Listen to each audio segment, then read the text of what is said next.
Baik Bapak Ibu, terima kasih. Assalamualaikum warahmatullahi wabarakatuh. Waalaikumsalam. Waalaikumsalam warahmatullahi wabarakatuh. Salam damai sejahtera, Om Swastiastu, Namo Buddhaya, salam kebajikan, Rahayu. Selamat siang Bapak Ibu semua. Selamat siang, Bu. Selamat siang, Bu Betty. Bagaimana kabarnya Bapak Ibu? Baik, sehat luar biasa. Alhamdulillah, Bu. Biasa ya. Oke, terima kasih Bapak Ibu. Saya akan mulai dengan pantunnya. Jalan-jalan ke pantai wisata membawa bekal si anak gembira. Cakep. Mari kita belajar bersama. Coaching hadir beri makna nyata. Cakep. Oke, satu lagi Bapak Ibu. Ke pasar buah beli jeruk Bali, tidak lupa beli ikan tenggiri. Cakep. Mari bersama kita berkolaborasi. Coaching diterapkan demi guru mandiri. Cakep. Oke, terima kasih Mantap, Bu. Ya, kita akan mulai kegiatan kita dengan mengucapkan puji syukur kepada Tuhan Yang Maha Kuasa, sebab pada siang hari ini kita dalam keadaan sehat walafiat, dapat melakukan kegiatan kita. Kita berdoa menurut agama dan kepercayaan kita masing-masing. Doa dimulai.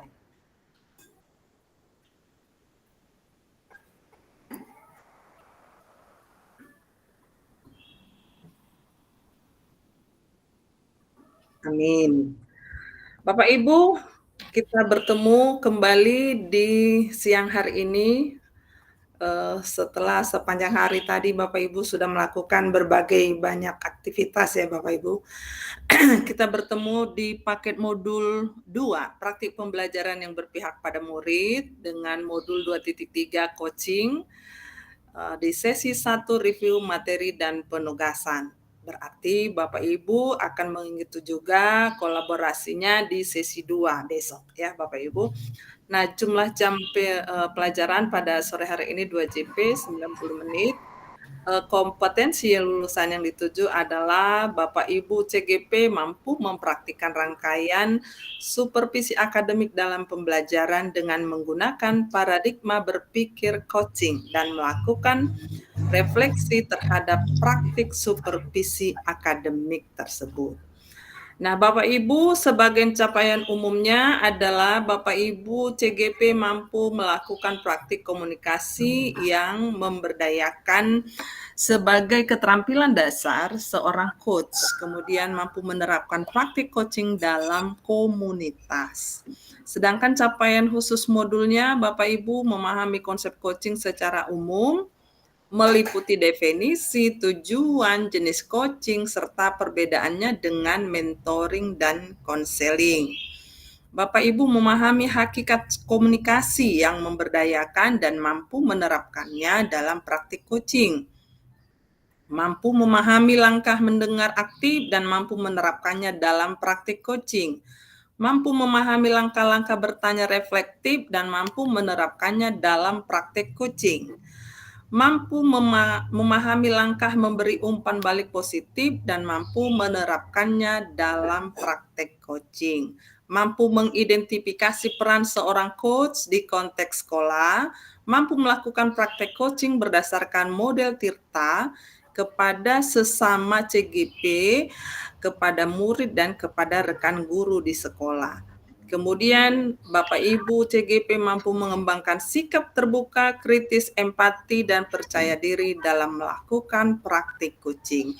Inilah Bapak Ibu yang menjadi capaian yang akan Bapak Ibu capai ya setelah mempelajari materi ini. Nah, agenda kita adalah ini ada pembukaan review materi, kemudian nanti akan ada review penugasan dan setelah itu penutup.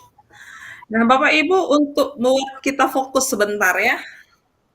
Ini ada semacam ice breaking ya. Mungkin bisa Bapak Ibu buat responnya di chat box-nya. Yuk, silakan.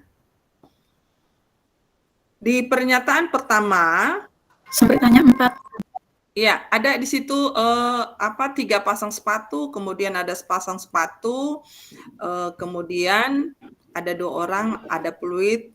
Di barisan yang keempat ada tanda tanya. Tanda tanya itu yang akan direspon ya Bapak Ibu ya.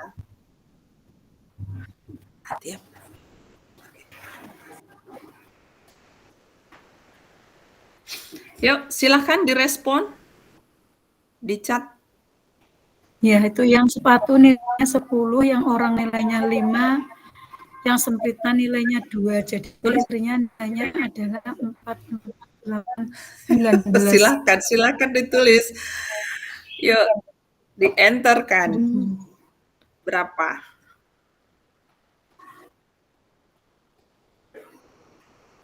Oke, Pak Basuki 12, Sujatmiani 19, Ira 25, Yuni Yatun 19. Ada 2 orang yang sama, 2 orang lagi berbeda. Ibu Salama jawab berapa? 19. 19. Oke, Bu Laras 17. Oke. Nah, sekarang ayo kita silahkan untuk membahasnya ya. Saya mulai dari Ibu Laras 17 paling kecil. Mengapa 17, Bu Laras? Sepertinya saya salah, Bu, bukan 17. Kalau sepasang sepatu kan nilainya 10 itu berarti hanya 1 sepatu ya, Bu. Berarti 5.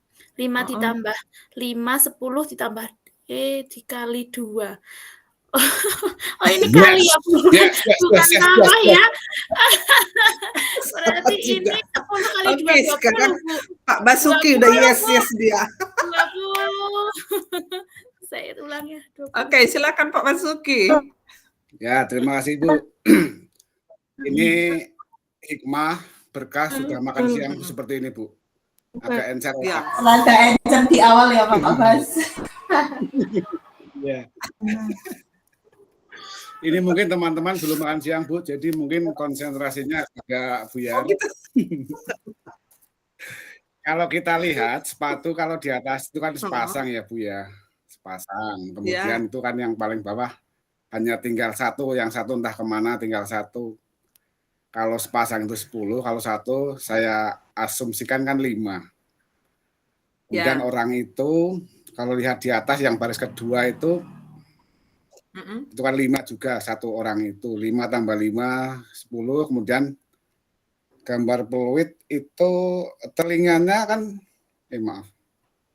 telinganya berapa? 1 itu 2 kali 5, 10. Tambah 5, maaf. Yang betul harusnya 15 malah Bu.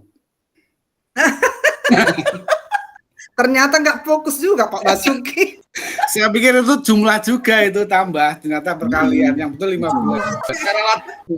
Baik, siapa lagi yang mau memberi respon? Silakan. Saya ralat. Raise hand. Ibu Ira, silakan Bu Ira.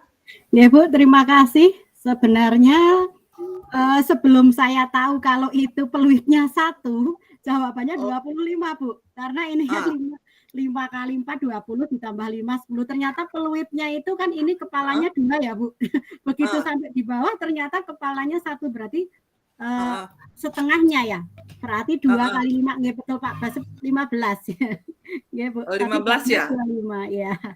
Oke, ada lagi yang lain? Ibu Salama? Idem. Tadi 19 ya? Tadi ini apa? Lihatnya tambah. Sepatunya tak kira sepasang tadi itu, nggak jeli. Oh. Udah yakin nih 15 Pak Basuki? Sekarang udah nggak mau ganti lagi Bu. Oh, nggak mau ganti lagi. Ada yang mau ganti lagi? Nggak ada ya? Yuk kita sekarang coba analisis ya kan. Sepasang sepatu 10 ya kan. Berarti kalau sebelah dia 5 ya kan. Kemudian orangnya, gambar orang di baris kedua itu orangnya pakai peluit ya kan Pak. Di bawah orangnya tak pakai peluit. Ayo, aduh, kena lagi deh. Terjebak lagi. Benar Bu. Orangnya dia Jeli, pakai peluit. Berarti kalau peluitnya 1, 2 nilainya. Kalau dia tidak pakai peluit berarti 5 dikurang 2. Berarti 3 ya. Yang di bawah 3 dikali 2. 2 kali 3, 6 tambah 5, 11. Oke. Bagaimana? Ya udah nggak apa-apa Bu. Salah semuanya ya Bu. Jadi 11 ya. Nah, Ya Bu, sekarang setuju Bu. setuju ya. Nah, pembelajaran apa dari pernyataan ini? Kenapa ya yang masing-masing orang beda-beda jawabannya? Kemudian jawaban yang benar pun sulit ditemukan. Nah, kira-kira apa di sini? Ada apa? Ada kiat tertentu atau apa yang terjadi di sini? Nah, Ibu Laras bilang kurang teliti, Bu, dan kurang fokus. Oke, tergesa-gesa. Ya, jadi ada cepat selesai. otak kiri, otak kanan itu ya yang kita pelajari kemarin di modul 1 ya, Bapak Ibu ya. Ada yang mau berpikir lambat, ada yang berpikir cepat ya kan. Ya dia cepat takut ketinggalan ya. Lantas dia terus langsung jawab aja gitu. Oke Bapak Ibu. Di sepanjang hari ini mungkin karena sudah capek juga ya Bapak Ibu ya. Nah, sekarang Bapak Ibu, tadi kita sudah coba untuk konsentrasi ya. Ternyata konsentrasinya pun belum full ya. Kenapa? Mungkin tadi ada yang memang belum penuh hatinya ya. Masih ada yang terganjal mungkin ya sehingga analisisnya kurang mantap. Nah, sekarang Bapak Ibu sudah menyediakan waktu untuk siang hari ini kita bersama 90 menit ke depan di sini. Oleh karena itu Bapak Ibu, nah coba tenangkan hati dan pikiran, kemudian arahkan semua perhatian untuk belajar, hadirkan rasa ingin tahu, syukur, dan welas asih. Hentikan sejenak apa yang Anda lakukan. Lalu ambillah posisi yang nyaman, baik saat duduk ataupun berdiri, sesuai dengan kondisi yang memungkinkan bagi Anda. Duduklah dengan posisi tegak, tidak membungkuk, namun tetap rileks. Rilekskan kedua bahu, kiri dan kanan. Letakkan kedua telapak tangan pada paha. Lemaskan jari-jari tangan. Rasakan tubuh bertumpu pada lantai atau tempat duduk Anda. Istirahatkanlah.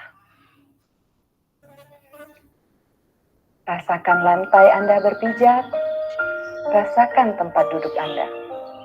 Silakan pejamkan mata atau arahkan pandangan ke depan. Rilekskan kedua kelopak mata. Tarik napas dalam. Sadari napas masuk. Sadari napas keluar. Rasakan udara segar yang masuk melalui lubang hidung. Rasakan udara hangat yang keluar dari lubang hidung. Lakukan sebanyak 2 kali.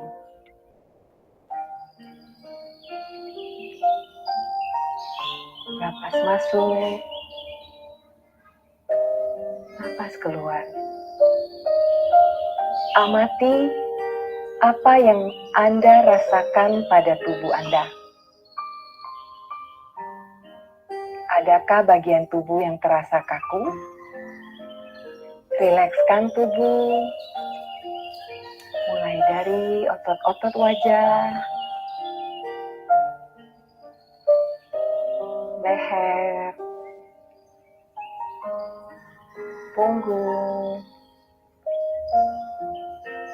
bahu kiri, bahu kanan,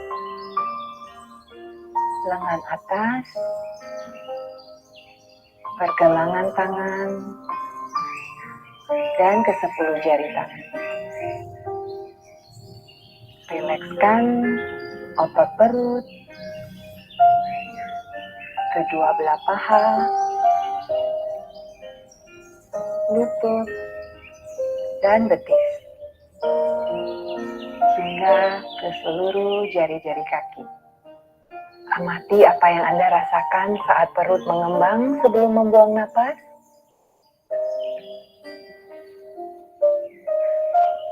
Amati pula apa yang Anda rasakan saat otot perut mengempes.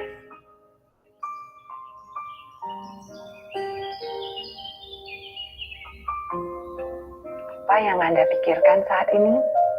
Jika pikiran Anda mengembara pada hal lain atau terasa ngantuk, perlahan kembalikan pikiran Anda pada napas Anda. Amati napas yang terasa lebih pelan dan dalam.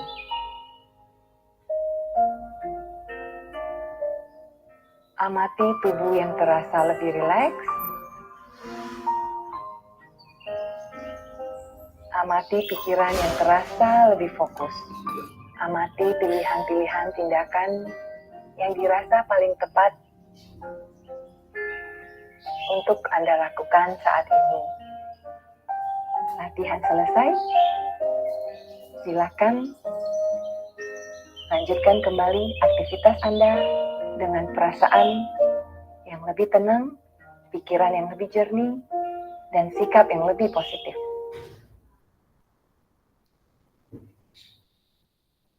Oke, bagaimana Bapak Ibu untuk penenangan hati? Boleh beri komentar. Silahkan Bapak Ibu. Bagaimana perasaannya Ibu Bawon? Bisa menikmati Iya, Bu. apa stopnya ya? Terima kasih, Bu. Bisa, tapi di saat memejamkan mata, kok kesannya malah ngantuk, Bu. Mendengar suara Ibu Fasil yang apa namanya, yang luar biasa gitu, saya rasakan kok malah agak-agak ngantuk. Tapi rileks juga, Bu. Terima kasih, Bu. Oke. Terima kasih Bapak Ibu. Jadi kita sudah mulai ya menenangkan hati. Jadi harapan kita bersama bahwa kita bisa fokus di sini ya.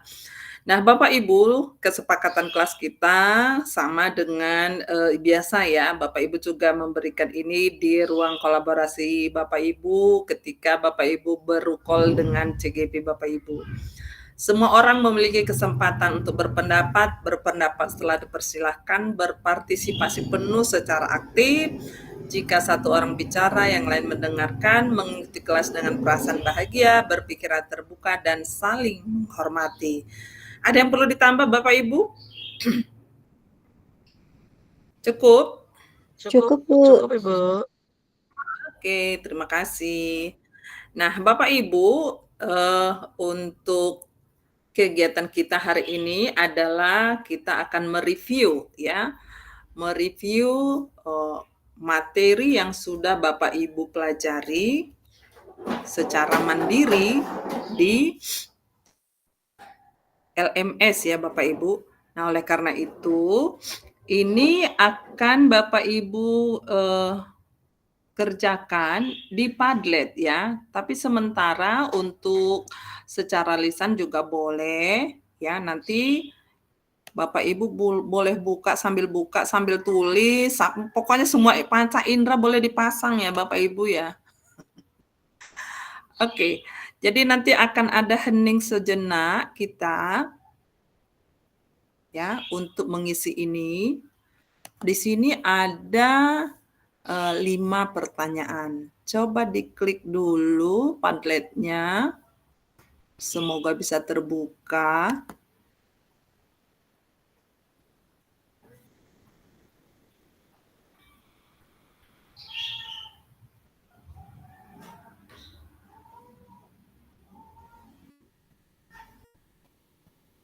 Bisa, Ibu. Bisa ya? Oke, pertanyaan pertama. Bagaimana perasaan Ibu Bapak setelah mempelajari ketiga modul dalam paket 2, terutama dengan perspektif peran baru Bapak Ibu?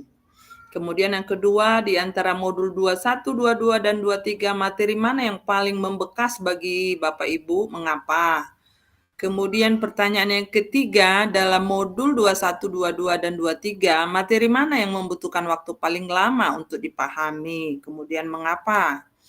Kemudian yang keempat, dalam modul 21, 22, dan 23, materi mana yang sudah atau akan Ibu terapkan dalam waktu dekat? Kemudian yang kelima, modul 21, 22, dan 23, materi mana yang paling ingin Bapak Ibu bagi ke rekan sejawat? Ya. Nah, silahkan Bapak Ibu isi.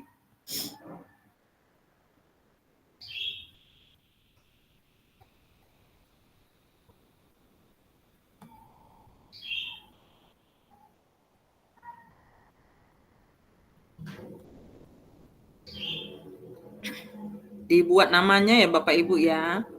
Nama baru koma baru responnya. Saya kok nggak bisa klik ya Ibu? Kenapa ya? Yang lain bisa nggak? Bisa Ibu. Oh bisa Ibu Saya kok Salama, nggak bisa mungkin ya? jaringan. Ya nggak bisa dari tadi mau ngisi. Nih.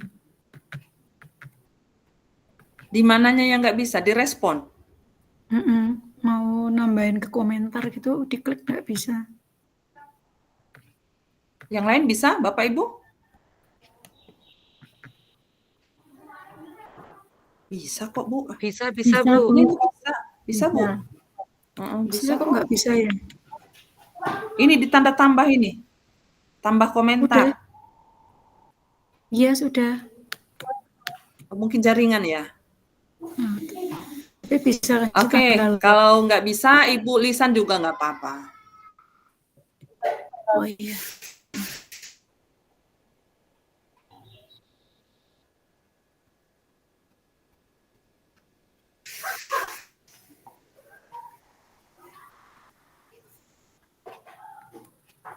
Ya, jadi Bapak Ibu ingat kembali seluruh materi yang sudah dipelajari modul 21 hingga 23. Kemudian Bapak Ibu nanti boleh memberikan responnya terhadap itu ya. Bagaimana Ibu Salama? Bisa menulisnya?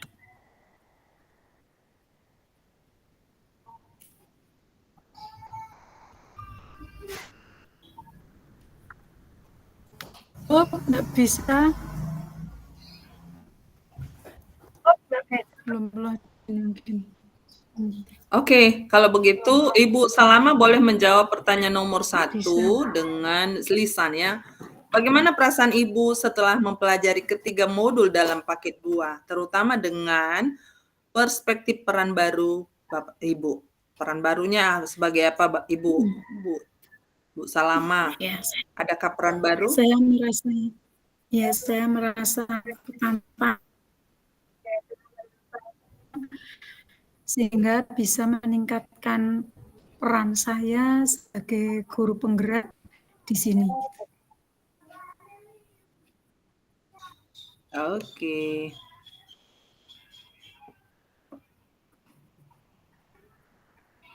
Bagaimana perasaan Bapak? Yang nomor 2 di antara modul. Terus? Di antara modul 21, 22, 23 materi mana yang paling membekas bagi Bapak dan Ibu? Menurut saya materi 2.3. Karena dengan ini kita bisa memahami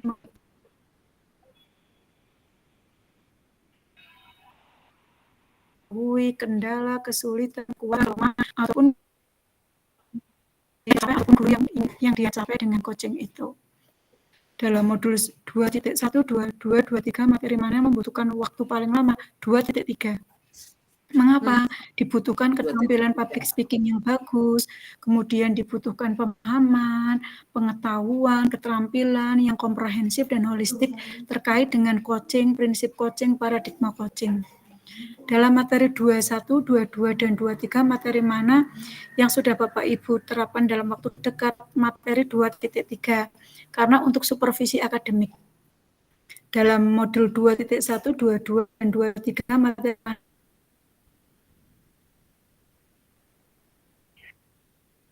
mana yang paling ingin Bapak Ibu bagikan ke rekan sejawat di sekolah? Coaching. Mengapa? Karena hal ini juga berkaitan dengan murid-murid kita. Jadi supaya guru-guru nanti juga memahami kekuatan, kelemahan, apapun guru-guru tujuannya ingin dicapai oleh peserta didik saat itu, hari itu, maupun jangka panjang. Begitu Ibu berarti, terima kasih. Oke, terima kasih Ibu Salamah ya responnya. Nah, jadi Bapak Ibu mungkin ya setelah mempelajari 21 sampai 23, Bapak Ibu punya sejumlah emosi positif dan juga punya reflektif ya. Emosi reflektif atau perasaan misalnya antusias atau menjadi termotivasi atau punya keinginan untuk berubah atau menjadi perasaannya punya kebanggaan sendiri ya atau punya dampak positif ya sehingga Bapak Ibu merasa puas dengan potensi yang sudah Bapak Ibu peroleh dari materi-materi pembelajaran, atau misalnya tertantang, nah gitu ya. Kira-kira seperti apa? Boleh Bapak Ibu tambahkan tadi respon dari Ibu Salamat. Tadi Ibu Salamat juga sudah memberikan semacam emosi positif ya terhadap pembelajarannya di kelas. Ya, yuk silakan Bapak Ibu boleh raise hand.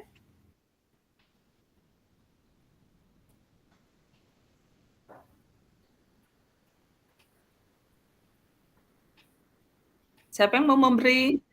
Ya, Ibu Yuniatun. Silakan Bu Yuni.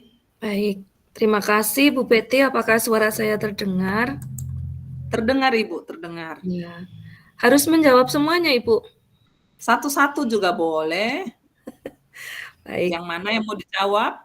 Oke, saya akan mencoba yang poin nomor 4 ya Bu. Oh, nomor 4. Oke, dalam modul 2.1, 2.2 dan 2.3 materi mana yang sudah atau akan Ibu atau Bapak terapkan dalam waktu dekat?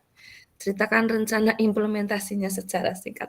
Baik, ini materi yang akan saya terapkan yaitu yang modul 2.3 ini tentang coaching Ibu. Karena ini masih di bulan-bulan awal tahun ajaran baru, tentunya masih banyak sekali segala permasalahan yang timbul, baik di kelas, baik di guru-gurunya dalam menghadapi murid-murid yang baru, karena kan anak baru juga suasana baru dan situasi yang baru juga. Nah, ini materi coaching ini juga diperlukan sekali untuk saya bisa menyelesaikan berbagai macam permasalahan yang dihadapi oleh saya maupun rekan guru saya, dan itu nanti implementasinya saya akan menerapkan teknik coaching setelah selesai pembelajaran, istilahnya kita berefleksi ya Bu, berefleksi tapi diadakan secara teknik coaching dengan sesama rekan guru untuk menghadapi segala permasalahan yang terjadi agar kita dapat menemukan solusinya bersama. Itu saja Ibu, terima kasih. Baik, terima kasih Ibu Yuniatun. Jadi memang di semester awal nih banyak ya kendala ya permasalahan karena kita juga terima murid baru yang mereka harus mengenal lingkungan yang baru, guru baru, teman baru. Mungkin harus banyak juga tindakan kita yang bisa menghubungkan komunikasi dengan murid, dengan guru. Bahkan mungkin juga ada guru baru ya di antara di sekolah kita ya. Biasanya kalau di tahun ajaran baru itu ada saja ya yang muncul yang baru-baru ya kan Ibu Iya, Yuni. Bu. Nah, jadi terima kasih tadi Ibu Yuniatun 2.3. Ibu Salama juga tadi mempelajari materi yang paling lama 2.3. Berarti ini menarik ini 2.3. Ayo silakan kita dengarkan dari Ibu Yuni juga ini ya, Ibu Yuniati ya. Iya Bu, terima kasih. Silakan Ibu Yuni. Saya menjawab yang nomor 3 Bu, sama juga yang nomor 3. Menurut saya materi yang baru nih Bu, karena saya hanya mempelajari ini dari pendidikan guru penggerak, sehingga ketika awal saya mempelajari teknik coaching itu saya sedikit takut, bingung, dan gimana ya, perasaannya itu campur aduk Bu, karena menurut saya teknik coaching ini kan berhubungan dengan seseorang yang memiliki public speaking yang bagus seperti yang disampaikan oleh Bu Salamah tadi. Betul sekali, karena menurut saya, bagi saya sendiri orang yang jarang berbicara dan untuk berbicara dengan orang yang baru itu menurut saya itu hal yang susah, hal yang sulit begitu. Ketika saya diberi materi tentang coaching itu saya merasa sedikit tertantang, tapi juga ada ketakutan karena saya tidak memiliki kemampuan untuk public speaking yang bagus. Saya masih belajar, sehingga menurut saya saya membutuhkan waktu yang cukup lama untuk bisa memahami dan juga bisa mempraktekkan teknik coaching. Begitu Bu, terima kasih. Terima kasih Bu Yuni. Nah, jadi memang kita sebagai pengajar juga ya, saya juga dulu sebelum masuk di guru penggerak ini berkecimpung di sini juga belum pernah mendapatkan materi coaching ini ya. wah ternyata setelah kita masuk di guru penggerak ini banyak sekali ya materi-materi yang baru seperti restitusi, pokoknya banyak yang baru ya. Oke, terima kasih Bu Yuni. Kita ke siapa nih sekarang? Ibu tadi masih ada Ibu. Ibu, bentar ya. Mana nih yang resen? Ibu Rahmawati. Silakan Bu Rahma. Baik Ibu, terima kasih atas waktunya. Saya juga menjawab yang nomor 3. Menurut saya yang paling lama untuk dipahami adalah 2.3 Bu. Sama coaching juga, karena ini materi baru, walaupun sebelumnya pas pengajar praktek juga sudah pernah mendapatkan materi ini ya. Tapi menurut saya ini adalah keterampilan yang benar-benar membutuhkan waktu yang lama untuk bisa lebih terampil lagi, karena mungkin jarang dipraktekkan juga Bu. Mungkin teknik coaching ini kalau kita sering praktek juga akan mudah, tapi kendalanya adalah lama tidak dipraktekkan begitu. Jadi mungkin dalam memahami alur tirta, kemudian mengajukan pertanyaan-pertanyaan berbobot, itu yang menurut saya adalah nggak susah sih, cuman butuh keterampilan lagi, butuh latihan lagi, seperti itu Bu. Terima kasih. Oke, terima kasih Ibu. Hampir sama ya jawabannya ya. Walaupun sudah pernah mengikuti materi ini ya, mendapatkan. Kita ke Ibu satu lagi, Ibu apa ya? Atau Bapak? Pak Basuki, silakan Pak Basuki. Oke, terima kasih waktunya Bu. Ini kalau menurut saya pribadi ini yang 23 khususnya coaching untuk supervisi akademik, bagi saya ini sangat krusial Ibu-ibu semua. Sebab apa? Di waktu ini, September ceria ini, saya pribadi, September ceria dong Bu, Fasilrek ini. Yeah. Baru cair juga ini. Jujur ya. Udah cair di situ rupanya Pak. Udah cair di situ Pak. Udah dong. Terus memenuhi ya TS-nya. Alhamdulillah. Nah, ya kembali lagi ke laptop. Ini ada 2 agenda utama untuk September bagi saya pribadi. Yang pertama, praktek coaching khususnya supervisi akademik ini saya terjun langsung memang karena di PMM sekarang ada penilaian kinerja. Sebelum saya mengagendakan untuk observasi, saya luangkan waktu untuk mengadakan coaching ibu-ibu semua. Mengadakan coaching dalam rangka untuk meningkatkan kualitas pembelajaran Bapak Ibu di sekolah kami.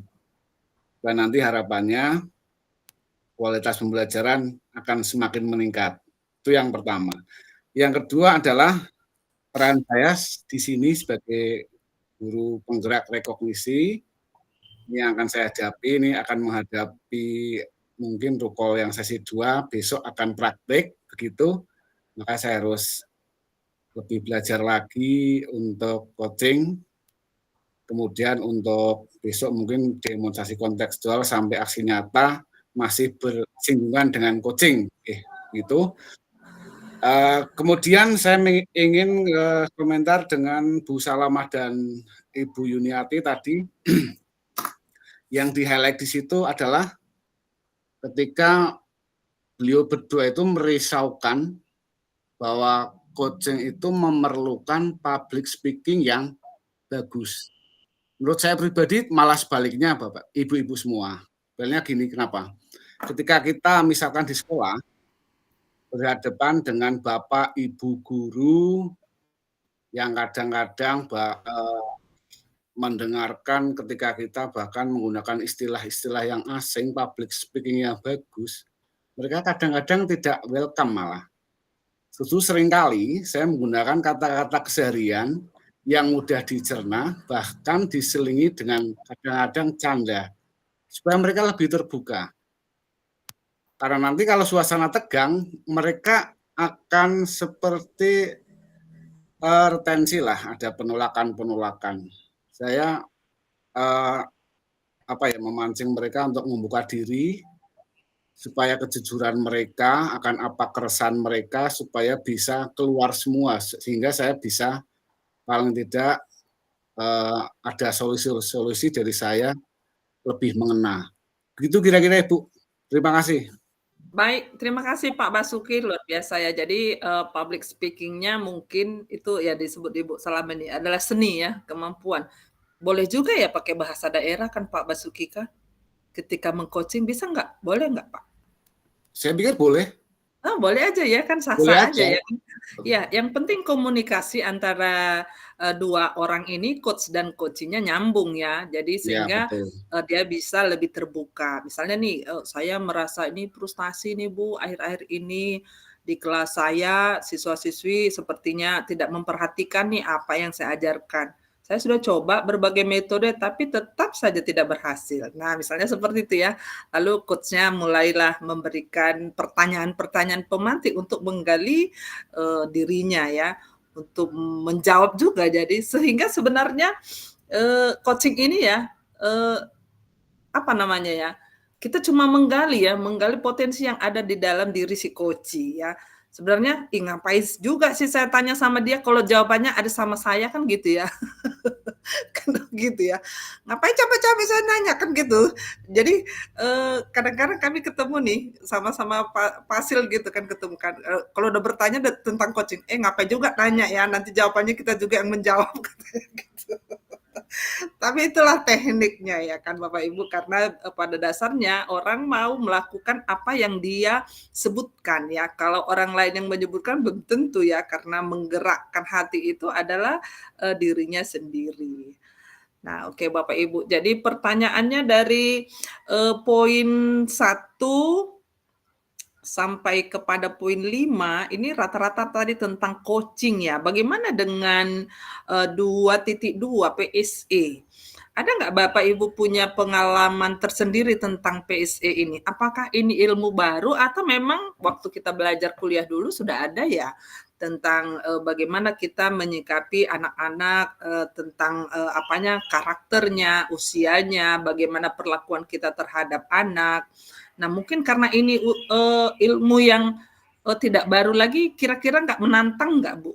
Yang di 2.2 itu PSE. Bapak Ibu, boleh memberikan komentar, boleh tanggapan? Silakan.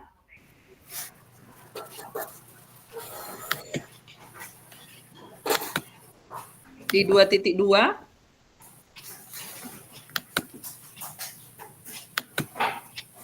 Sini 2.3 rata-rata ya. Berarti nggak begitu menantang ya Bapak Ibu ya untuk materi 2.2 ya. Bagaimana?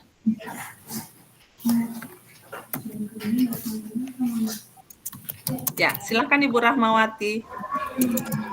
Sebenarnya bukan berarti tidak menantang Bu untuk materi modul 2.2 itu adalah sebenarnya keterampilan atau kompetensi yang sudah kita miliki, cuman mungkin kita tidak tahu namanya, itu mana yang namanya manajemen diri dan lain sebagainya. Tapi semakin ke sini 5 keterampilan itu bagi saya adalah kunci suksesnya kita dalam berproses dalam menjalani segala hal Bu. Kuncinya adalah di 5 kompetensi itu Bu. Kalau kita semuanya sudah bisa mengantongi manage kita dengan baik, itu kita akan menjalani hidup bahagia sepenuh cinta itu, dan tentunya berdampak kepada lingkungan yang positif. Itu menurut saya Bu. Baik, terima materi kasih. Yang paling menarik ini adalah materi di 2.2 Bu. Oh gitu ya, paling menarik ya. Ya. Nah, ini Ibu Sujatnya ini juga menyebutkan ya materi yang sudah dan akan saya terapkan modul 2.2 KSE dalam pembelajaran dengan lebih intens. Boleh menambahkan Ibu Sujat? Ya, terima Sujatnya kasih. Iya. Terima kasih Ibu. Ya, tentang KSE itu memang sebenarnya kan selama ini juga sudah melakukan, seperti kata Bu Rahma tadi, kita yang tidak tahu ternyata berdoa pagi saja itu juga sebuah KSE, sebuah melatih kesadaran diri. Nah, saya menerapkannya yang sudah saya lakukan itu ketika mengabsen anak atau memeriksa daftar hadir itu kan misalnya Siti, itu jawabannya itu tidak hanya hadir, namun biasanya saya tanya, tolong jawab dengan perasaanmu hari ini bagaimana, atau kadangkala tolong jawab dengan hal baik apa yang kamu sudah lakukan hari ini, sehingga dari situ kita akan muncul KSE semakin melatih diri saya sendiri. Ibu-ibu, terima kasih. Baik, terima kasih Bapak Ibu ya. Jadi di modul 2 kita sudah banyak mempelajari tentang bagaimana keberpihakan guru terhadap murid ya, keberpihakan guru terhadap murid. Ibu Salamah ada mau menambahkan? Ya, saya mungkin ingin menambahkan dari buku yang saya baca, buku Kessel ya, ada misconception antara KSE dan PSE. Nah, mungkin kita harus paham KSE dan PSE. Dilihat dari definisinya, kemudian tujuannya. Kalau tujuan KSE itu kan menghasilkan individu yang mampu mengelola diri. Sedangkan kalau PSE itu memberikan lingkungan dan strategi untuk mengembangkan keterampilan sosial emosinya. Kemudian cakupannya kalau KSE itu terdiri dari kompetensi inti yang sudah ada dipelajari di LMS ya. Sedangkan PSE itu melibatkan berbagai kegiatan dalam strateginya. Kemudian pendekatannya, kalau KSE itu fokus pada keterampilan individu untuk mengelola emosinya, menunjukkan empati yang berhubungan dengan orang lain. Sedangkan PSE-nya itu fokus pada penyediaan lingkungan pembelajaran yang mendukung perkembangan sosial emosional siswa. Sedangkan pada aplikasinya diterapkannya melalui pembelajaran langsung, pembinaan, latihan, dan lain-lain itu kalau KSE. Sedangkan PSE-nya itu melibatkan pada program-program. Jadi KSE sama PSE itu mungkin kelihatannya hampir sama tapi beda. Jadi melibatkan pada program-program yang terstruktur di sekolah atau dalam komunitas ataupun di program kelas itu, seperti itu. Untuk apa? Untuk membantu siswa mengembangkan kemampuan sosial emosionalnya. Mungkin itu tambahan dari saya, Ibu Betty. Terima kasih atas waktunya. Assalamualaikum warahmatullahi wabarakatuh.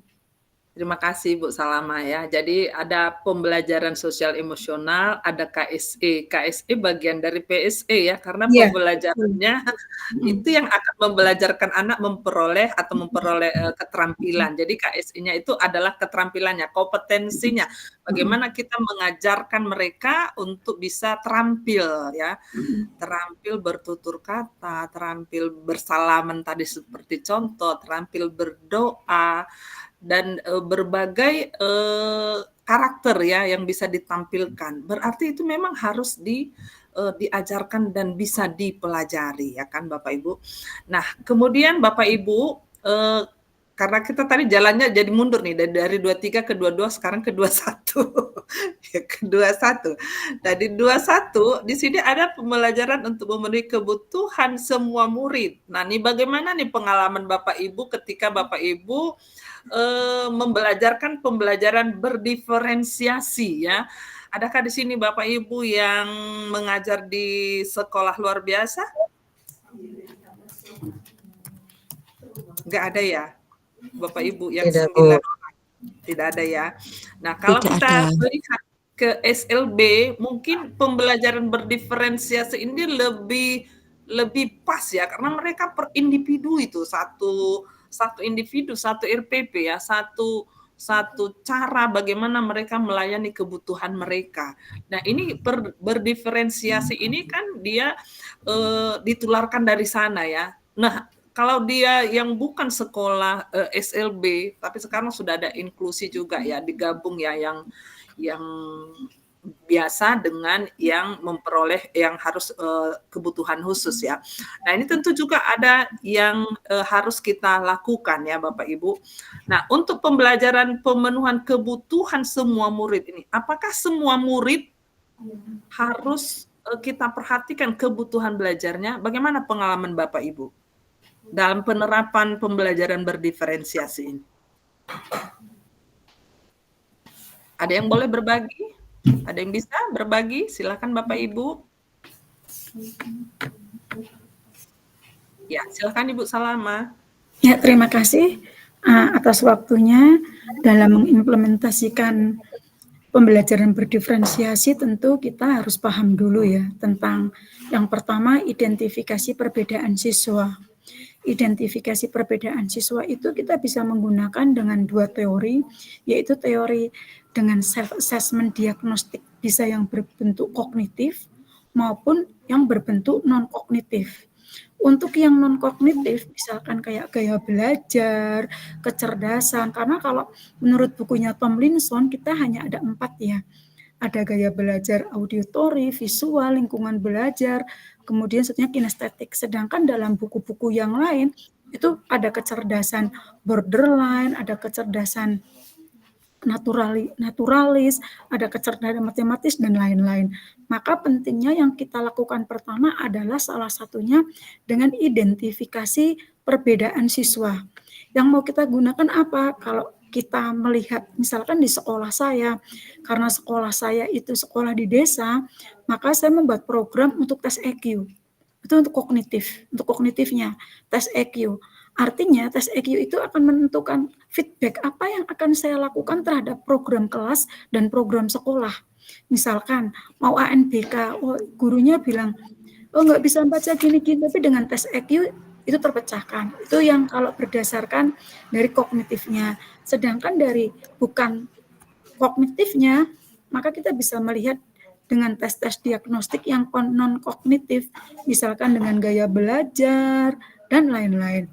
Kemudian dari itu kita bisa menyesuaikan kontennya. Ya, kontennya dengan apa? Variasi materi, kemudian penggunaan media pembelajaran yang berbeda-beda, kemudian dengan proses pembelajaran yang fleksibel, contohnya dengan pengelompokan, bisa pengelompokan kecil, pengelompokan besar, kemudian menggunakan strategi pengajaran yang berbeda, kemudian juga bisa penyesuaian produk hasil belajar. Ini berisi beragam bentuk tugas dan penilaian berdiferensiasi. Nah, penilaian berdiferensiasi ini masih jarang sekali dilakukan oleh guru. Penilaian berdiferensiasi di sini kalau saya pribadi bentuknya sumatif.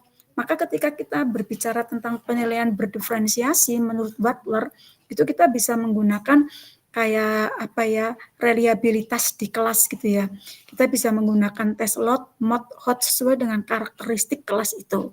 Kemudian lingkungan yang mendukung, penataan ruang kelas, atmosfer, kemudian penggunaan teknologi, kolaborasi dengan orang tua, contoh praktik diferensiasi di kelas, misalkan kita mau ngajar bahasa Indonesia kita seperti apa dan lain-lain.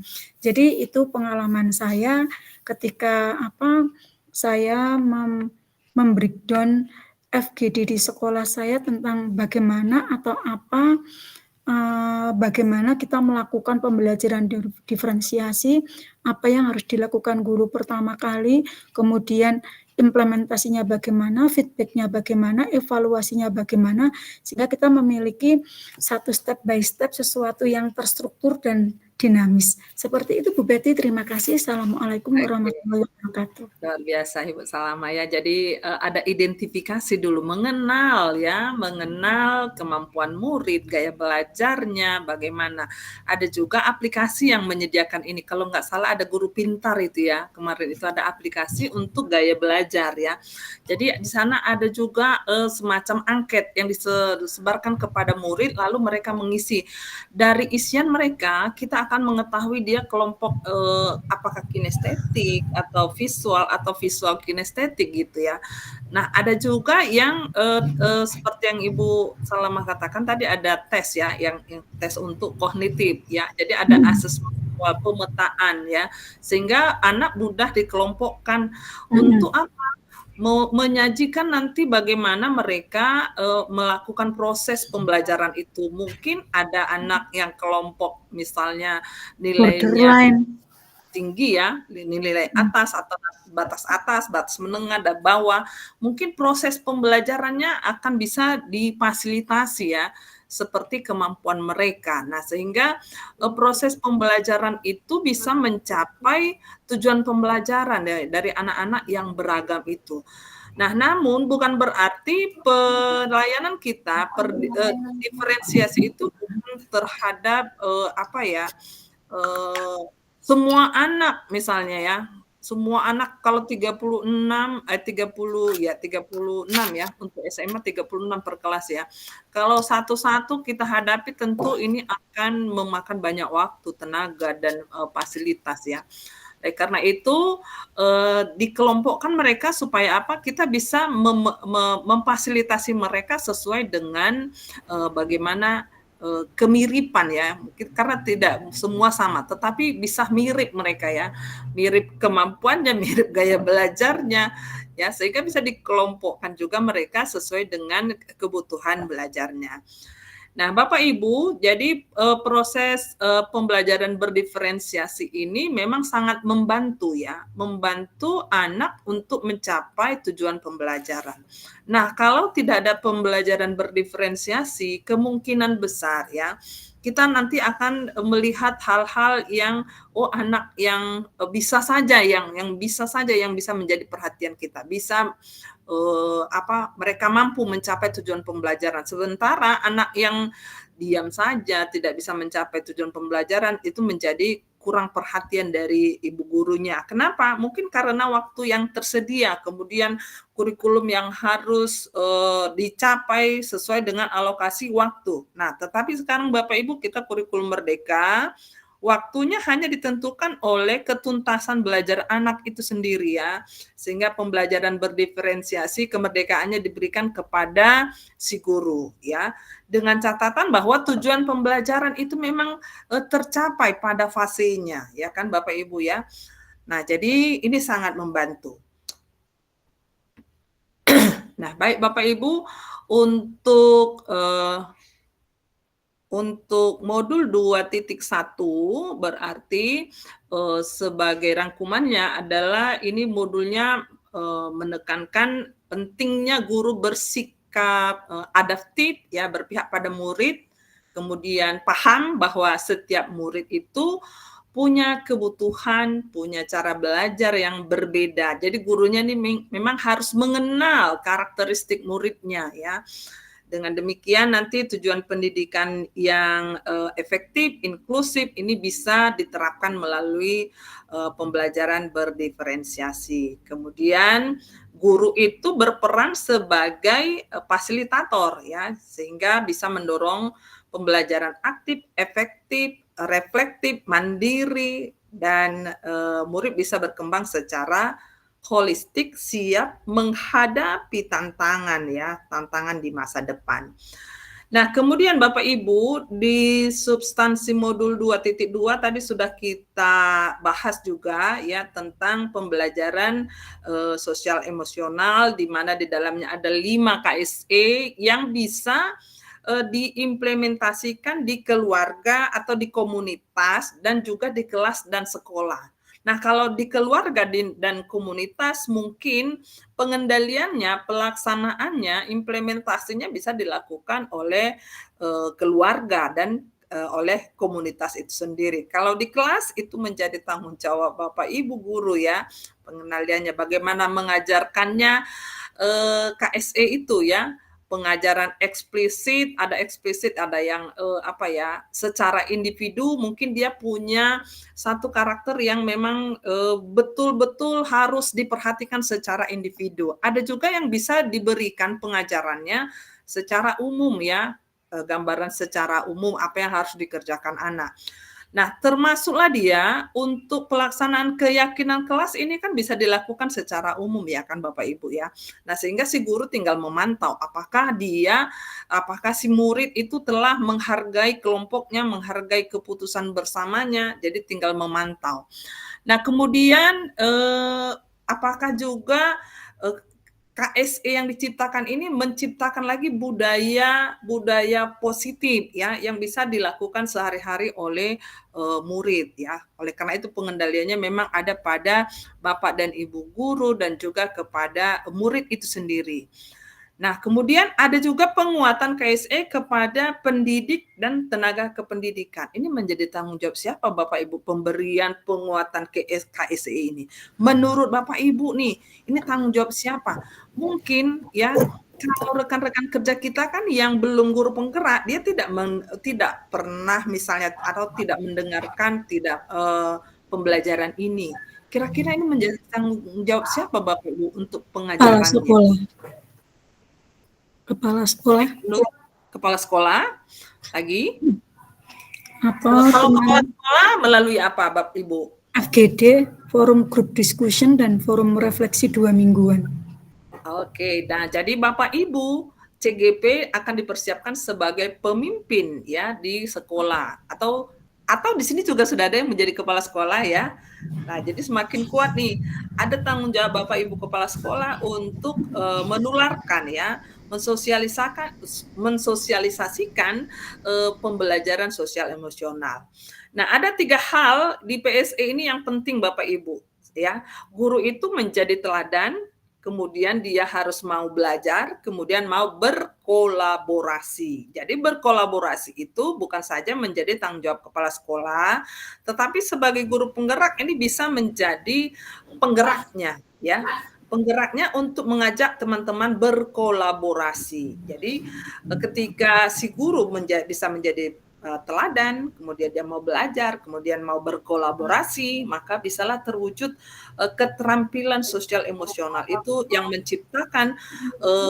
menciptakan sekolah itu aman, nyaman ya.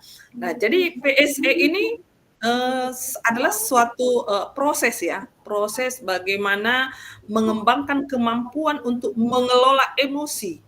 Bapak Ibu guru kadang-kadang kan emosinya tidak bisa ditahan ya. Kadang ada yang meledak-ledak, ada yang sabar terus ya, ada yang diam saja, ada yang mudah marah ya. Nah, ini bagaimana caranya supaya bisa diorganisir ya, diorganisir oleh jiwanya, tubuhnya ya. Karena pengendalian diri, pengendalian emosi ada pada diri orang itu sendiri. Kemudian bagaimana mencapai tujuan positif, menunjukkan rasa empati terhadap orang lain, kemudian bagaimana menjalin hubungan yang sehat dan mengambil keputusan yang bertanggung jawab. Nah, kemudian di 2.3 tadi sudah kita bahas yaitu tentang coaching ya, bagaimana konsep coaching itu bisa kita tularkan kepada seseorang, rekan, guru, atau kepada anak didik supaya kita bisa menggali potensi yang ada pada dirinya. Jadi dia merupakan satu pendekatan ya, pendekatan yang berfokus pada pengembangan dan peningkatan kualitas pengajaran. Kemudian ada umpan balik, ada refleksi, kemudian bagaimana menangani tantangan dengan bijaksana. Kemudian apalagi Bapak Ibu meningkatkan kualitas pendidikan ya. Jadi ada proses kolaboratif antara coach dan coachee.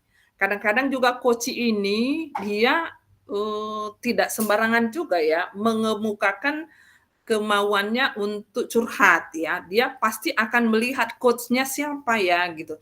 Tempat saya mau berkomunikasi dengan siapa ya begitu. Ya. Nah, oleh karena itu tentu harus ada relasi, ada komunikasi yang baik, yang efektif, yang sehat antara coach dengan coachee-nya supaya coachee-nya mau terbuka untuk menangani masalah atau mencari solusi yang bisa memaksimalkan potensi dirinya. Nah, baik Bapak Ibu, itulah sebagai modul 2 yang sudah kita pelajari Bapak Ibu bersama-sama di LMS. Nah, di situ ada beberapa pertanyaan-pertanyaan di LMS yang harus Bapak Ibu jawab. Ada yang sudah menjawab, ada yang belum, ada yang sudah saya kasih komen, ada juga yang belum. Nanti silahkan dilanjutkan ya, oke. Nah, Bapak Ibu, di penugasan sekarang ya, untuk penugasan ruang kolaborasi. Ini besok Bapak Ibu ya.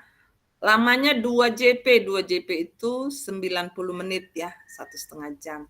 Pengerjaan dilakukan secara mandiri tanpa pengawasan dari Pasil Pemandu. Saya nggak ikut di dalam Bapak Ibu saja.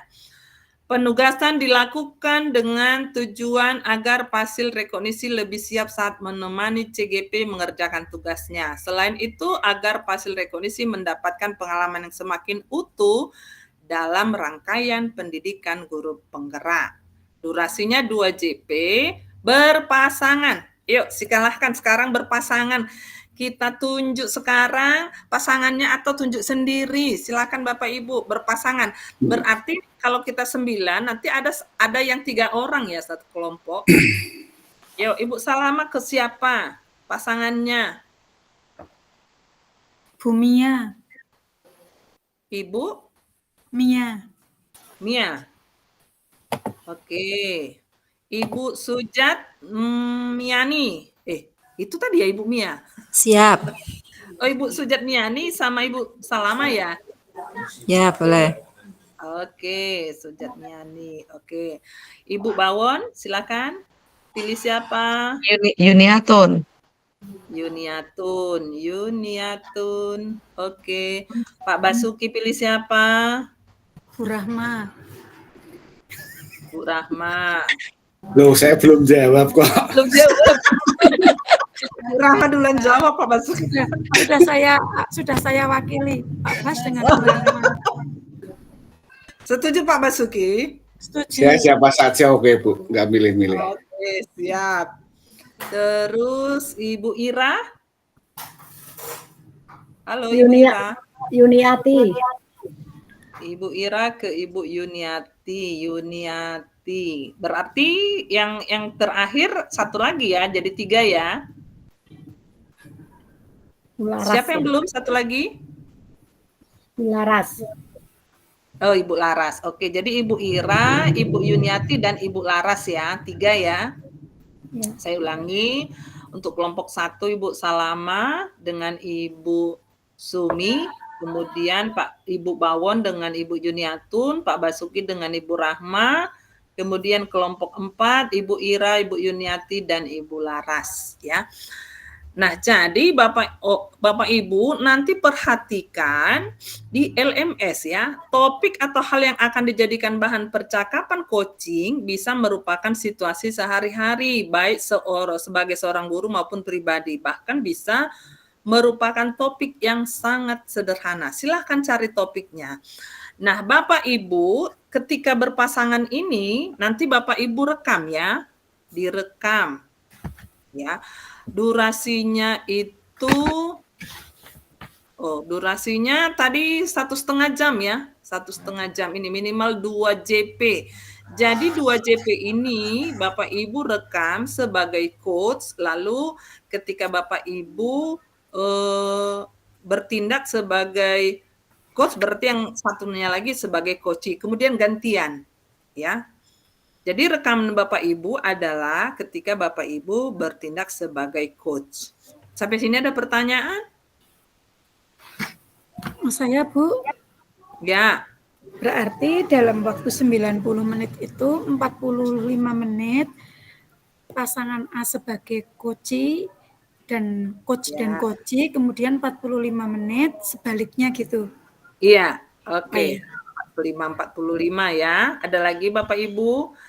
Nah, nanti hasilnya itu ya kan Bapak Ibu rekam, itu nanti linknya di YouTube ya, di YouTube supaya nggak penuh nanti drive-nya ya, lagi bisa gampang dibuka. Ya, silakan Ibu Ira.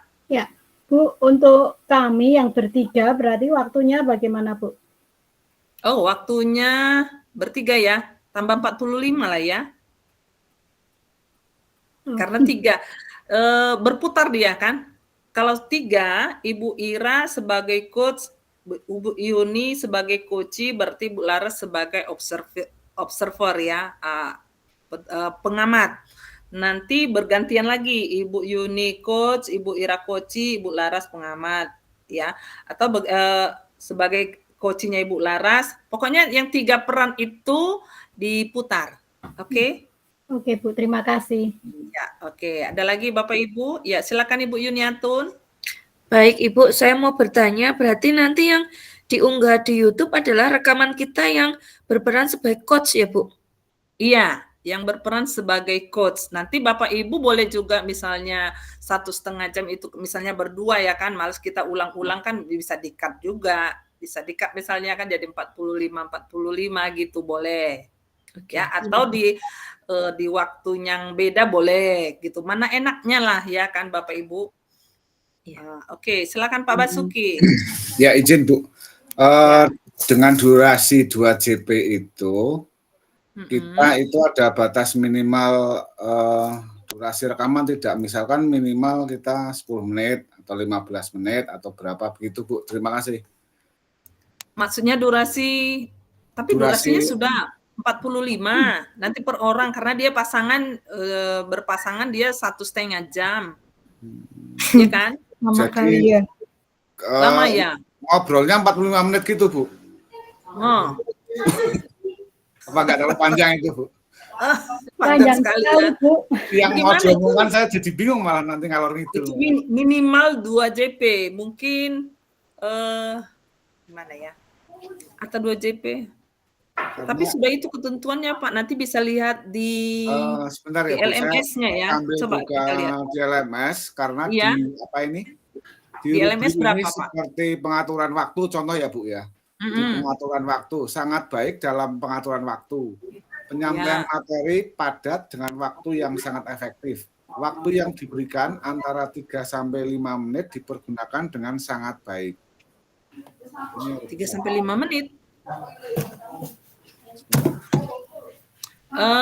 Bapak Ibu di unggah tugas itu bisa Bapak Ibu tambahkan juga nanti kan masing-masing orang buat refleksi diri latihan coaching.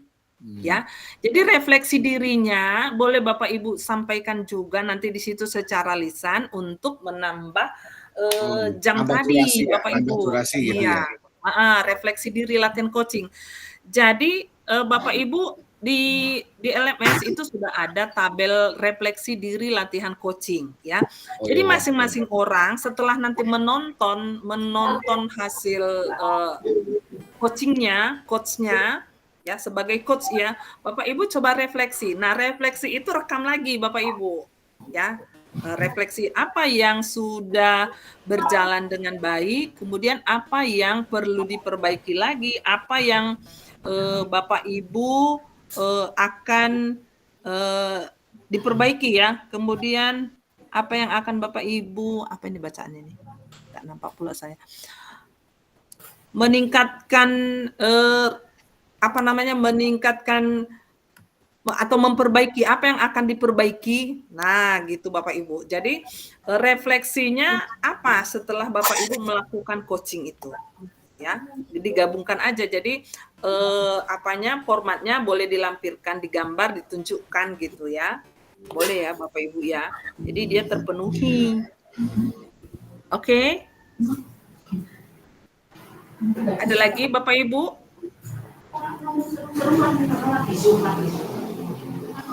Nah, kemudian Bapak Ibu, ini untuk tugas ruang kolaborasi. Besok Bapak Ibu jamnya ya. Besok Bapak Ibu tentukan untuk jamnya, silahkan komunikasi lah ya. Komunikasi Bapak Ibu sendiri, kapan yang akan bisa sempat Bapak Ibu lakukan, tapi waktunya besok. Ya, silahkan. Jadi nanti di rekamannya juga akan kelihatan tuh tanggalnya. Ya, silakan Pak Basuki. Maaf izin saya Ibu. Ada minimal misalkan 30 menit sudah percakapan ditambah refleksi itu sudah masuk belum Bu? Mohon maaf. Misalkan hanya 30 menit. 30 ya. Karena kadang-kadang orang itu kan bingung mau ngomong apa gitu. Kalau sudah tersampaikan semua. Harus banyak memang Pak referensinya Pak. Jadi gimana ya kan Pak? Kan referensinya itu memang harus panjang ya.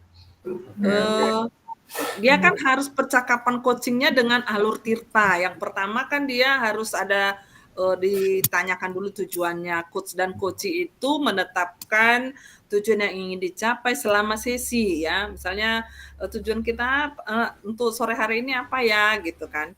Ini tujuan ini harus spesifik, bisa diukur, relevan dengan kebutuhan coachee ya. Kemudian identifikasi ya. Jadi untuk tujuan aja bisa mungkin beberapa menit ya, bisa ceritanya agak panjang ya kan Bapak Ibu, dimulai dari pengantarnya. Oh semalam saya kan sudah WA Ibu ya, kita mau misalnya pengawas dengan gurunya ya misalnya Bu pengawas saya mau jumpa nih dengan Ibu gitu kan cerita-cerita begitu kan untuk untuk merumuskan tujuan saja mungkin sudah beberapa menit ya. Kemudian mengidentifikasi ya. Koci diajak untuk mengeksplorasi ya dan menyadari situasi atau kondisi yang dihadapinya. Jadi coach itu menggali informasi tentang apa yang sedang terjadi ya. Ya, bagaimana coach merasakannya. Kemudian tantangan ya. Apa tantangannya? Nah, itu ya kan Bapak Ibu. Kemudian yang terakhir adalah alternatifnya ya. Alternatifnya atau aksi ya. Jadi sini coach diminta untuk mencari alternatif solusi. Jadi coach sendiri yang mencari alternatif solusi. Nah, kemudian dicari solusi ini mungkin Bapak Ibu bisa cerita tentang pengalaman orang-orang yang menghadapi kasus yang sama dengan si coach. Atau bercerita tentang pengalaman orang lain atau yang Bapak Ibu rasakan. Bukan berarti mengajari ya, tetapi kita memberikan referensi pandangan ya terhadap apa yang dihadapi oleh si coach. Nah, sehingga kita itu si coachnya ini bisa membantu mengeksplorasi ya berbagai pilihan. Jadi ada beberapa pilihan yang bisa diambil nanti oleh si coachnya dalam merumuskan tindakan yang akan dilakukan, rencana yang akan dilakukan. Jadi alur tirtanya harus kelihatan ya Bapak Ibu ya. Di dalam percakapan itu harus nampak alur tirtanya ya. Tujuannya, identifikasi, tantangannya, dan alternatif atau aksinya. Jadi itu berurut, jangan lompat-lompat juga ya, karena dia harus memang berurutan begitu. Bapak Ibu kan sudah pernah juga nih mempraktekkan ya, bagaimana meng-coach teman-teman, sudah pernah belum? Sudah, Ibu. Pernah, Bu. Ibu Salam. Tiap semester sekali sebagai kepala sekolah kalau untuk mau supervisi akademik itu kita melakukan pra-coaching dan pasca-coaching. Oke. Apakah rekaman boleh sambil menggunakan bahasa daerah? Ayo bagaimana Bapak Ibu? Kalau saya pakai bahasa baku lah. Iya. Karena ini ada penilaian, nanti saya nggak ngerti bahasa daerahnya. Ya kan Bu Ira? Nah, jadi pakai bahasa yang saya mengerti juga ya kan, karena ada rubrik penilaian. Oke, silakan Ibu Laras. Ya Bu, mohon maaf izin. Ini kan saya tanyanya kita sebagai CGP reguler dan sebagai CGP rekognisi dan sama reguler ya Bu. Kemarin waktu pengerjaan kelompok itu di CGP reguler saya itu ada beberapa 2 orang yang memang saat berbicara bahasa baku itu sambil disisipkan dengan bahasa daerah-daerahnya. Nah, apakah besok saat saya menjadi fasilitator CGP saya, ketika CGP saya bertanya seperti ini, apakah nanti disuruh di-cut atau seperti apa, Bu? Oke, nah jadi kalau ada bahasa daerahnya boleh nih diterjemahkan ya di dalam kurung apa gitu, ada running text-nya ya. Ya boleh ya, tapi ada running text-nya langsung karena ini memang bukan untuk kebutuhan Ibu saja dengan coaching-nya ya, karena ada juga untuk kebutuhan yang lain termasuk kebutuhan saya. Nanti saya nggak ngerti bahasa daerahnya ya, jadi ada boleh dibuat running text-nya ya Ibu Laras ya. Oke, jadi itu untuk ruang kolaborasi. Nah, kalau kita lihat di demonstrasi kontekstual, nah itu Bapak Ibu lihat ya. Ini beda lagi Bapak Ibu. Ini Bapak Ibu buat kelompok 3 orang. Jadi beda kelompoknya ya Bapak Ibu ya. Ruang kolaborasi besok berpasangan kecuali kelompok 4 yang 3 orang. Oke. Kemudian untuk demonstrasi kontekstual tentu Bapak Ibu karena 9 bagi 3 aja. Berarti 3 kelompok. Yuk, sekarang kita bagi yang 3 kelompok. Saya dari Pak, ya siapa? Bumia Pak Bawon. Izin bertanya Bu. Ya boleh.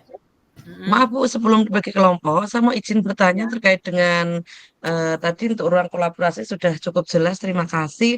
Kemudian untuk demonstrasi kontekstual, tadi Bu menyampaikan kita dibagi 3, itu apakah melalui online apa harus offline begitu Bu? Terima kasih Bu.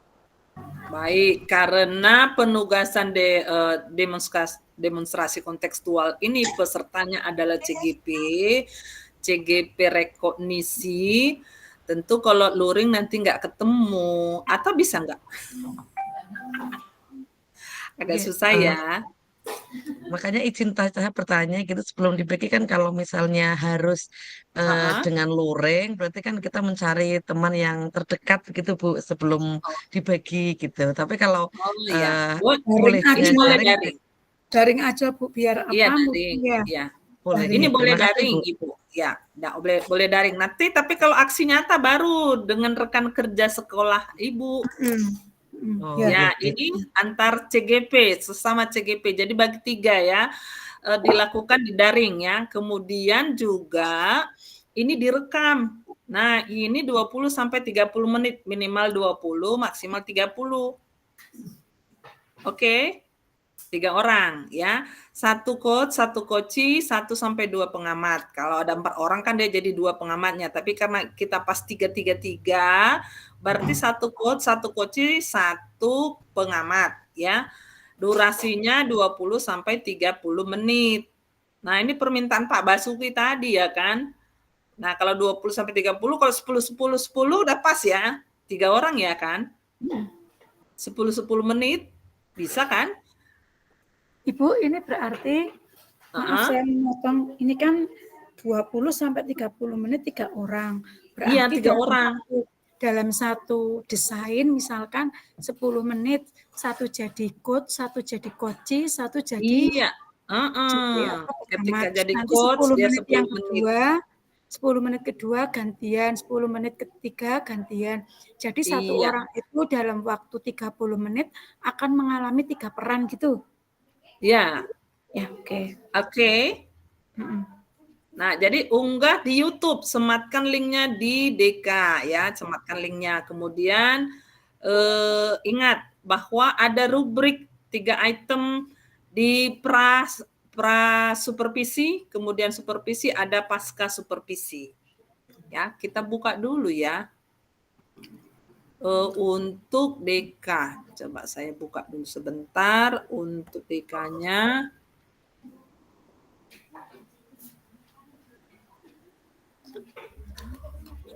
Mana ya?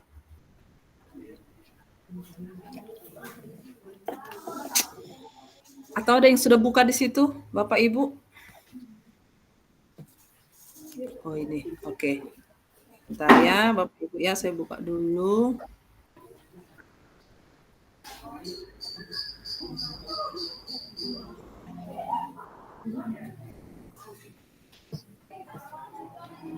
Nah, ini ya Bapak Ibu ya. Ini untuk apa tadi nih? Oh, ini ruang kolaborasi. Ini tadi ruang kolaborasi ya, sudah aman ya. Tadi ada refleksi diri ya. Refleksi diri latihan coaching. Nah, sekarang kalau kita buka untuk DK,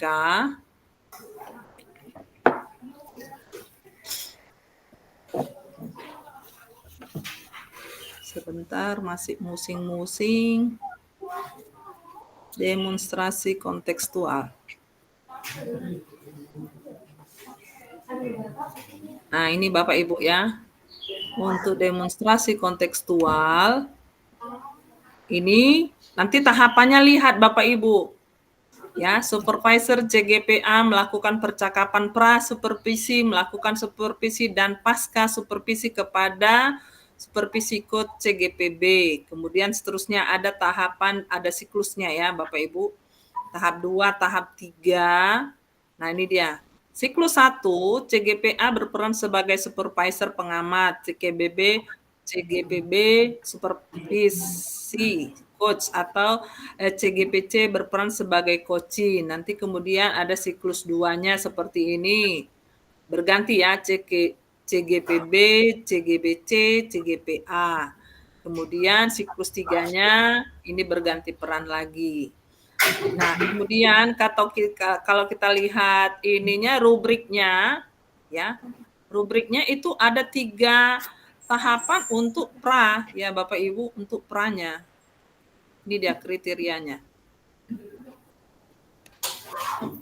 Nah, pra supervisi mendiskusikan rubrik penilaian percakapan coaching. Nah, jadi Bapak Ibu di pra supervisi itu berarti Bapak Ibu membicarakan dulu, diskusikan dulu tentang penilaian ya. Penilaiannya apa? Misalnya mendengar aktif, bagaimana, kemudian menanyakan kompetensi coaching apa yang ingin dikembangkan. Kemudian menanyakan bagian kompetensi mana yang secara spesifik ingin diobservasi. Nah, kemudian ada lagi menanyakan indikator ketercapaian dan tujuan pengembangan yang diinginkan. Nah, itu hanya untuk pra. Kemudian untuk supervisi ada yang dinilai mencatat yang terlihat dan terdengar pada saat rekan CGP melakukan coaching yang bebas dari penilaian asumsi, fokus pada area yang ingin dikembangkan berdasarkan hasil pra percakapan. Kemudian pasca supervisi ini ada 1, 2, 3. Nah, 3 Bapak Ibu untuk pasca. Nah, berarti banyak Bapak Ibu kalau sebagai coach ya, buatlah pertanyaan pemantik terhadap ini, terhadap pra, terhadap supervisi dan pasca supervisi. Ya. Nah, begitu Bapak Ibu ya. Oke. Berarti ini juga bisa Bapak Ibu terapkan supaya tadi yang di latihan yang 45 menit tadi di ruang kolaborasi ini juga bisa Bapak Ibu terapkan ya di pra dan di apa namanya? Kalau itu untuk supervisi tadi kan, kalau masalahnya kan boleh tentang supervisi, boleh tentang pembelajaran, boleh tentang apa saja ya, tidak ditentukan. Ya, pilih. Nah, tapi kalau yang ini demonstrasi kontekstual itu khusus untuk supervisi, masalahnya udah ada ya kan. Materi pembelajarannya adalah materi pembelajaran si guru. Ya, materi pembelajaran apa gitu yang mau disupervisi. Kalau bahasa Indonesia ya bahasa Indonesia, kalau bahasa Inggris ya bahasa Inggris gitu. Oke, Bapak Ibu, sampai sini ada pertanyaan? Nah, jadi rubrik ini menjadi pedoman penilaian kita. Oleh karena itu, Bapak Ibu nanti mengerjakan coachingnya harus memenuhi ini supaya nanti nilainya bisa mencapai yang tertinggi ya. Nah, ini kan ada apa namanya? Ratingnya, ada 10 PTS, ini 6, ini 3 ya kan, tentu kita pengen yang lebih tinggi ya, yang paling tinggi gitu. Bu Nur, data WA. Bu Nur besok rapat. Oh, Oke. Yuk saya diupload di ada presensi pertanyaan? besok. Oh, Bu Nur itu kalau bisa DL juga. Pulsa lama bocor. Bocor.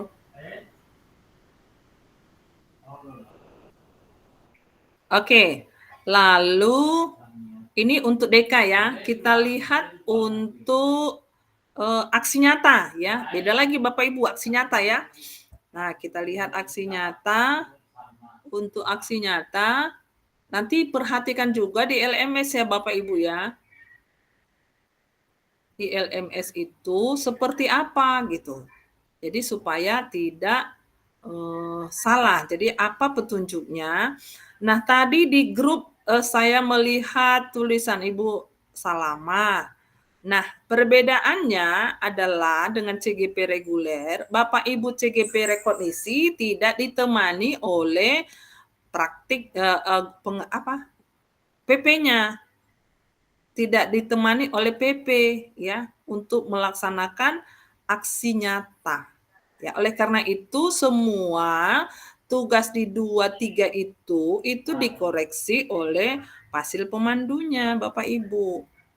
Kalau di reguler kan mereka datang ke sekolah untuk melihat ya apa yang sudah dikerjakan oleh CGP di sekolahnya mengenai tugas-tugas ini. Nah, inilah dia Bapak Ibu ya. Ini untuk aksi nyata. Nanti ini instruksi penugasannya. CGP akan melakukan praktik dengan rekan sejawat. Jadi CGP menjadi supervisor dan satu rekan sejawat menjadi guru yang akan diobservasi. Nah, bisa ya Bapak Ibu ya. Udah tahu perbedaannya kan? Nah, hampir sama. Tadi Bapak Ibu DDK bersama dengan CGP. Tetapi di aksi nyata, Bapak Ibu bersama dengan rekan sejawat di sekolah Bapak Ibu. Oke, paham sampai di situ? Ya? Paham. Nah, jadi Bapak Ibu praktek dulu dengan teman CGP, baru nanti diterapkan di aksi nyata dengan teman satu sekolah. Rubriknya sama.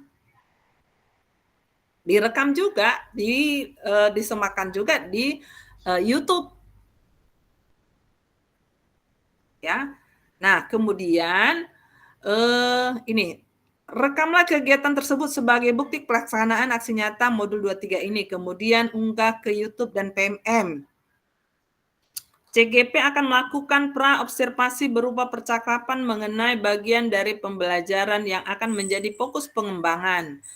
Bagian ini direkam sebagai bahan pendukung penilaian dari refleksi. Nah, ini seterusnya ya. Kemudian di sini kan ada umpan baliknya ya kan. Jadi umpan baliknya ini dari fasil pemandunya ya, jadi dari saya. Jadi unggahlah dokumen digunakan pada kegiatan aksi nyata pada LMS untuk memperoleh umpan balik dari fasilitator. Nah, gitu ya, Ibu ya. Jadi tadi ada tulisan Ibu Salama ya, Bu Salama. Baris bawah tadi bilang apa ya? Lupa saya. Sebentar saja tadi saya baca. Yang mana? Di WA grup. WA.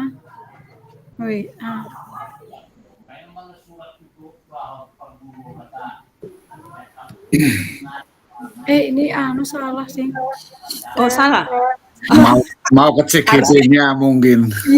Oh, artinya Ibu mau mengirim ke CGP ya? Oh ya, maaf. Aduh, ya Allah, maafkan saya. Saya maaf sekali Bunda, maaf. Ya Allah, saking-sakingnya ini lagi maafkan saya, saya salah. Oke, jadi saya kan bacanya gini, oh mungkin inilah bedanya ya, biar kita bisa membandingkan Bapak Ibu CGP Rekognisi tidak ada PP-nya, oke? Itu saja bedanya. Nggak ada yang ngingetin malahan. Iya, jadi Bapak Ibu CGP Rekognisi tidak ada PP-nya, jadi kita kerja hanya ke fasil aja. Ya, silakan Pak Basuki. Ya Bu, kaitannya dengan aksi nyata Ibu, ya. Itu kalau saya cermati berarti nanti videonya terdiri dari awal itu percakapan pra-observasi berbasis coaching. Kemudian kita melakukan observasi kepada rekan sejawat kita ketika mengajar di kelas, gitu Ibu ya? Ya, betul. Kemudian terakhir kita melakukan percakapan pasca supervisi termasuk dengan refleksi, begitu ya Bu. Kemudian yang saya tanyakan nanti kaitannya dengan durasi lagi nih Bu.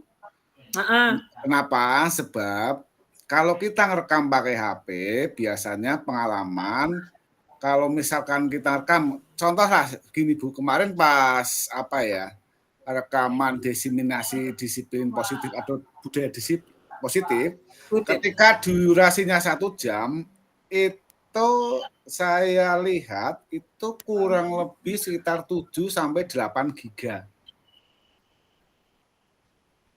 Nah, pertanyaan saya, apakah nanti boleh misalkan diobservasi, pas kita lakukan observasi kepada rekan sejawat kita di sekolah, kita ambil saja merekamnya pas kegiatan misalkan pembukaan berapa menit, berapa detik, kemudian intinya berapa menit, akhir sama evaluasi berapa menit, begitu bisa apa tidak Bu?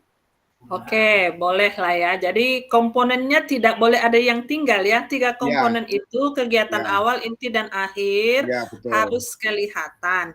Kemudian lihat rubriknya Pak. Tadi pra-observasi ada 4 hal itu yang perlu Bapak Ibu tanyakan. Jadi nanti pertanyaan pemantiknya jangan lupa coaching. Ini coaching ya kan? Walaupun pra-observasi pakai coaching juga kan? Jadi pertanyaan pemantiknya harus menjurus kepada butir-butir yang ada di rubrik itu. Kemudian supervisi, kalau supervisi tadi 3 hal tadi, kegiatan awal, inti, dan kegiatan akhir. Kemudian pasca pasca observasi lakukan lagi juga pertanyaan pemantik berdasarkan coaching juga, ya kan, yang berhubungan dengan apa yang sudah dilakukan oleh Bapak Ibu guru. Di sini Bapak Ibu CGP bertindak sebagai supervisor, Bapak yang mensupervisi guru, ya, Bapak yang mensupervisi guru itu yang nanti yang Bapak Ibu rekam. Nah, jadi kalau durasi untuk aksi nyata untuk sementara saya belum melihat durasinya dibuat di LMS. Ya, kebijaksanaan Bapak Ibu lah. Nanti kalau lihat ada di situ tertulis, mungkin saya nggak baca, ya boleh didiskusikan di grup ya. Tapi saya tadi belum ada membaca durasinya, yang ada durasinya DK dan ruang kolaborasi. Ya, untuk rukol tadi 2JP 90 menit, untuk DK tadi 20 sampai 30 menit. Nah, jadi untuk ruang kolaborasi tadi berpasangan kecuali kelompok 4 ada 3, untuk DK 3 orang. Ya, ini tadi belum jadi kita bagi. Ayo kita bagi 3 orang per kelompok untuk demonstrasi kontekstual. Yuk, Mungkin Ibu dari Rahma. Ibu saja, Bu. Ya. Dari Ibu saja, Bu. Kita ngikut gitu, Bu. Memilih sendiri atau dari Ibu? Keputusan kita bersama. Udah sekarang aja kita tentukan kan nggak apa-apa, boleh ya? Oke, Bu. Mungkin temanya tentang modul 2.2 aja, tentang paradigma coaching, atau gimana prinsip-prinsip coaching, atau gimana ya, saya ikut aja lah. Nanti didiskusikan di kelompok, boleh? Oh iya. Ya. Soalnya, oke, saya bagi, setuju? Saya yang bagi? Ya, setuju. Ayo Bu, gas saja Bu, gas. Ujian, Bos. Gas, Yang tadi 3 kelompok sudah belum ya Ibu? Yang tadi untuk kelompok 1, Yuniatun, terus Rahmawati, kemudian mana nih daftar namanya? Yang apa? Yang tadi itu loh, yang DK.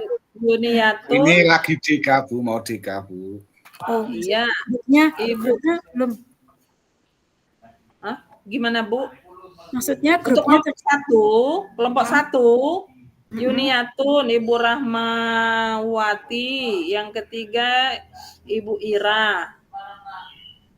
Terus untuk kelompok 2, Yuniati, Pak Basuki, sama Ibu Bawon. Kemudian untuk kelompok 3, Ibu Sujatniani, Ibu Laras, sama Ibu Salama. Oke? Ya, saya ulangi. Cocok. Kelompok 1, Rahmawati, Yuniatun, Ira. Kelompok 2, Yuniati, Basuki, Bawon. Kelompok 3, Sujatniani, Laras, dan Salama. Basuki. Oke? Siap, Baik. Nah, jadi banyak tugas Bapak Ibu. Diingat Nah, kemudian kemarin ruang kolaborasi di 1.4 ya. Ada yang belum mencantumkan link rukolnya. Kan rukol sesi 2-nya kan harus bisa saya lihat karena ada penilaian untuk itu. Jadi Bapak Ibu yang belum mencantumkan linknya, cantumkan aja ya, di unggah tugas itu aja dicantumkan. Misalnya di copy dulu, taruh ke Word, ini unggah link untuk rukol sesi 2 gitu. Oke, Bapak Ibu?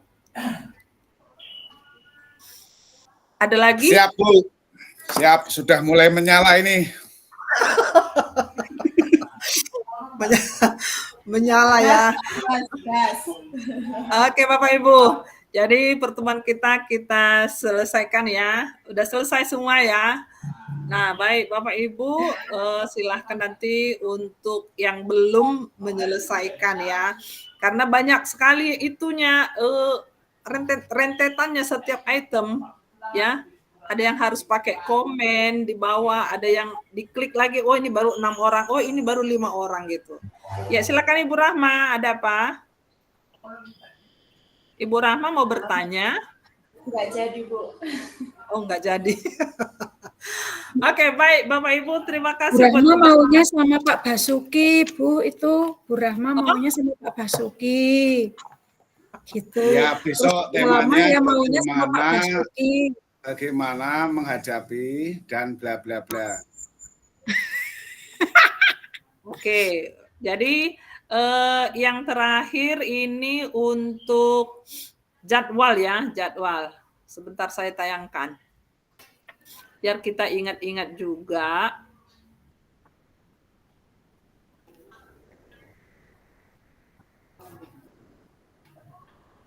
Ya, Rukol sesi 2 tanggal 19 besok ya kan? Elaborasi pemahaman tanggal 1 atau tanggal 2. Lihat nanti jadwal Bapak Ibu. Aksi nyata ini paling lama 2 Oktober. Di tanggal 2 Oktober tinggal paling 2 minggu lagi. Nggak sampai ya, 12 hari lagi.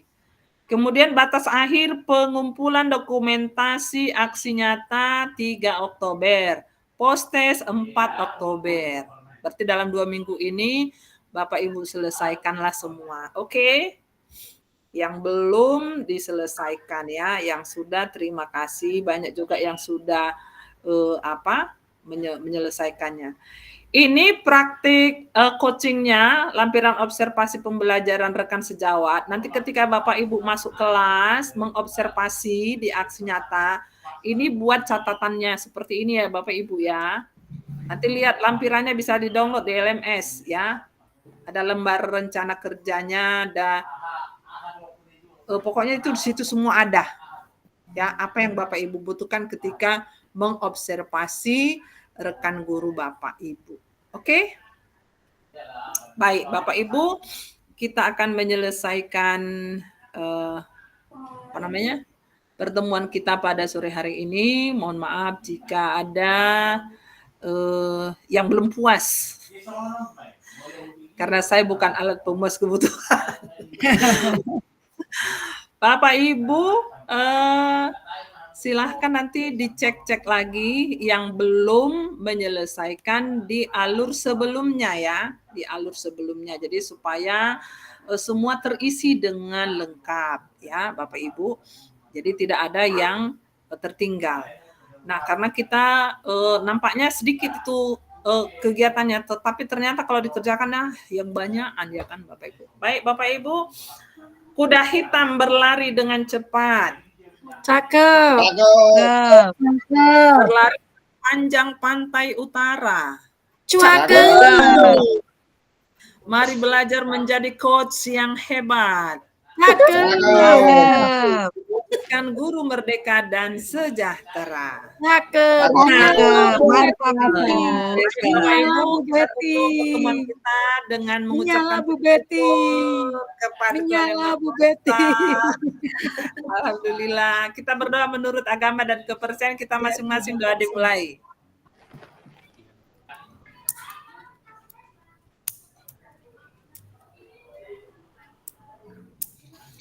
Amin. Terima kasih Bapak Ibu. Assalamualaikum warahmatullahi wabarakatuh. Terima kasih Bu Betty. Waalaikumsalam warahmatullahi wabarakatuh. Terima kasih Ibu Betty. Sehat dulu ya Bapak Ibu ya. Enggak foto Foto, bersama Bu. dulu. Oke, foto silakan Ibu Salama, foto. Buka kameranya Ibu. Siapa nih yang belum buka kamera? Ya, oke. Gayanya, Bu.